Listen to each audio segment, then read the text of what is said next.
Hi hello, कैसे हो? मैं शिवाय एक नई स्टोरी के साथ। एंड यस, अगर चैनल पे नए हो तो please make sure you subscribe to the channel. और हाँ, तुम अपनी स्टोरी मुझे जीमेल के थ्रू या फिर इंस्टाग्राम पर डीएम भी कर सकते हो। एंड यस, डिस्क्रिप्शन में लिंक दिया हुआ है। एंड ऑल्सो मेरी यूपीआई का लिंक भी डिस्क्रिप्शन में है।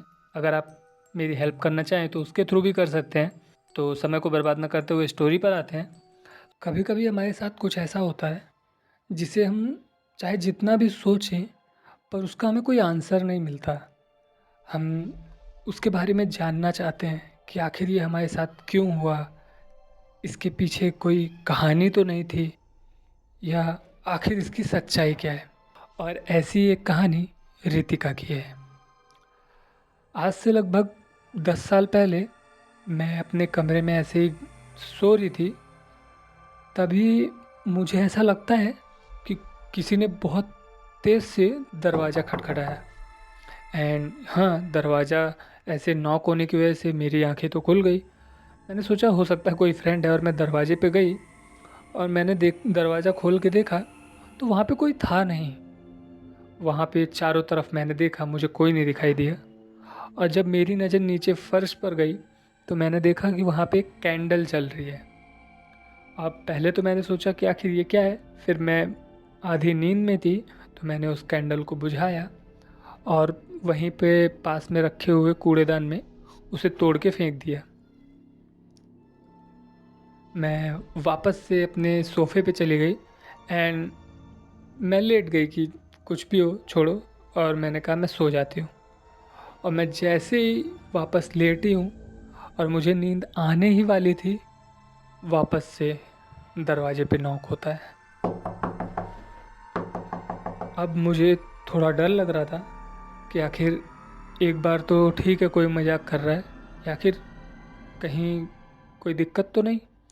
पर मैं वापस उठी, मैं दरवाजे तक गई, मैं दरवाज़ा खोला। अगेन दरवाजे पे कोई नहीं था। अब मेरा डर ज़्यादा बढ़ चुका है।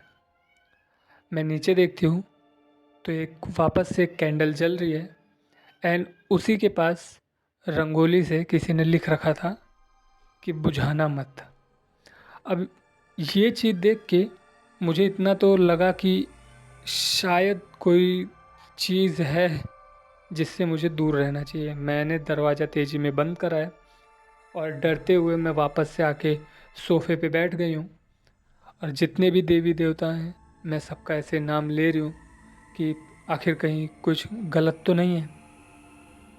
एंड दिमाग से ये चीज़ हट जाए, इसके लिए मैंने तुरंत टीवी पे एक कोई कॉमेडी मूवी लगा दी। एंड मैं अपना फ़ोन ढूंढने की कोशिश कर रही हूँ कि मेरा आखिर फ़ोन कहाँ गया, लेकिन वो भी मुझे उस टाइम पे नहीं मिल रहा है। तभी फिर से किसी ने दरवाजे को खटखटाया, पर इस बार मेरी हिम्मत नहीं हुई और मैंने कोई भी जवाब नहीं दिया। तभी घंटी बजने लगी। कोई बेल को बार बार रिंग कर रहा है, बार बार रिंग कर रहा है। एंड बेल की रिंग बंद होती है तो वापस से दरवाज़ा खटखटाना शुरू। ये चीज़ लगभग आधे घंटे तक चली है। आधे घंटे के बाद जब ये सब बंद हो गया तो एक बार के लिए मुझे ऐसा लग तो रहा था कि आखिर ये कोई ऐसे मजाक तो नहीं कर रहा ना मेरे साथ। कहीं कोई मेरा ऐसा फ्रेंड ऐसा आके ये तो नहीं कर रहा ना कि हाँ ये घर पे अकेली होगी। या पता था मेरे फ्रेंड्स को कि मैं आज घर पे अकेली हूँ, तो हो सकता है कोई मुझे ऐसे परेशान करने के लिए कर रहा हो। मैंने हिम्मत जुटाई, मैंने कहा जो होगा देखा जाएगा, और मैं दरवाजे तक गई। मैंने सांस ऊपर खींची, थोड़ा करेज जुटाया, और जैसे ही मैंने दरवाज़ा खोला, मैं देखती हूँ कि मेरी आंखों के सामने मेरे फ्रेंड के डैड हैं। अब मेरी हालत बहुत ज़्यादा ख़राब हो चुकी है, क्योंकि इन अंकल को गुजरे हुए लगभग 15 साल हो चुके हैं। एंड वो मेरी तरफ देख रहे हैं और मुस्कुरा रहे हैं। एंड हाँ, मोमबत्ती अभी भी नीचे जल रही है।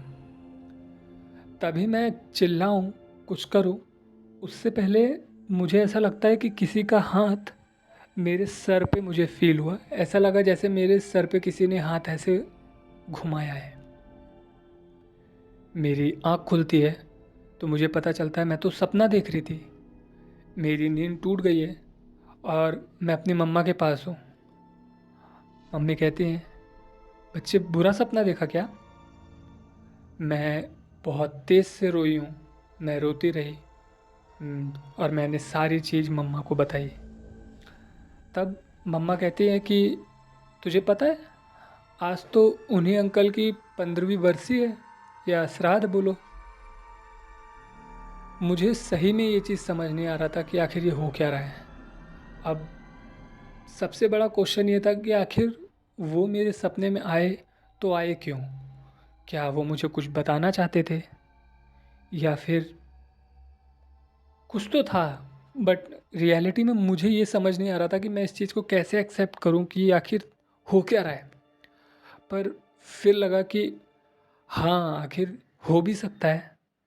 वही थे जिन्होंने 30 साल पहले मेरा नाम रितिका रखा है, तो शायद वो मुझसे कुछ कहना चाहते हो, बट मैं बुद्धू इस चीज़ को समझ नहीं पाई और बहुत ज़्यादा ही डर गई। सो या ये थी स्टोरी। और अगर इसी टाइप की स्टोरी सुनना पसंद हो तो प्लीज़ सब्सक्राइब कर देना चैनल को। एंड अगेन थैंक्स टू मतलब रितिका इस स्टोरी के लिए।